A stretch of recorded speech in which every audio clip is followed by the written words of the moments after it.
So I sold my CERV-1 at auction in March. I decided to build another one. So if the first car was CERV 1.0, I guess this will be CERV 1.1. And let's take a look at how it's coming out. First off, looking at the front suspension, the CERV-1 needs to have a Corvair-derived front suspension. And here's what I have. I have a modified, highly modified Corvair front suspension. I have coilovers on it, just like Zora did. He didn't have a big disc brake on his, but I have disc brakes on mine. Zora used a recirculating ball steering from a Corvair. I found that to be a little difficult to race with. So I put a rack and pinion on this one. Works a lot better. Here's a Tilton pedal box in a Z'd Corvair front suspension. The original CERV-1 didn't cool. I had to solve that on CERV 1.0. And on 1.1, here I have the same radiator in the front. It's a rather large 6-inch core custom-built radiator, lots of water in it. To keep the cooling going, you need even more than just one radiator set in the front. So there's 2 auxiliary radiators in the tail and also a oil cooler. The front suspension is Corvair derived. The rear suspension on the CERV-1 became the 1963 Corvette independent rear suspension. Consequently, I used a 65 because it has disc brakes, and I don't do drum brakes. Zora did drums on his. I'm not going to do that on mine.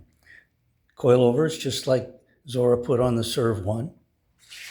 There were no transaxles available to Zora in 1959 that would handle a V8 Chevy in the middle. So he built his own transaxle, and what that was is it's a Saginaw 4-speed with a quick change plugged into the tail shaft housing spot. So instead of a tail shaft housing, this has a quick change. Zora used a Holobrand V8.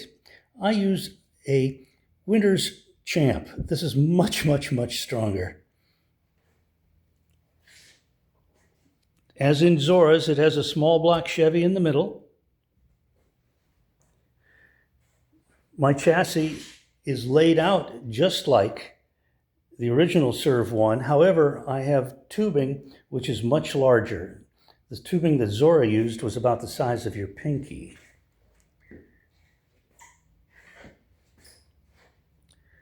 To shift this transmission from the front requires a little bit of magic. Here's a cable shift system that I made to go to my Hurst shifter right here. Hurst. The seat is a Kirky. As original, we have a Corvair steering wheel in blue, by the way. That's the right color. There's a roll bar-like device on the original CERV-1, and it makes an arc over the head like this, but it's just a fiberglass foo-foo on the original car. I call that Zora's Halo, and I'm making mine out of steel, and it's going to be it'll be a legitimate roll bar, and it'll look like the original, but it won't be plastic.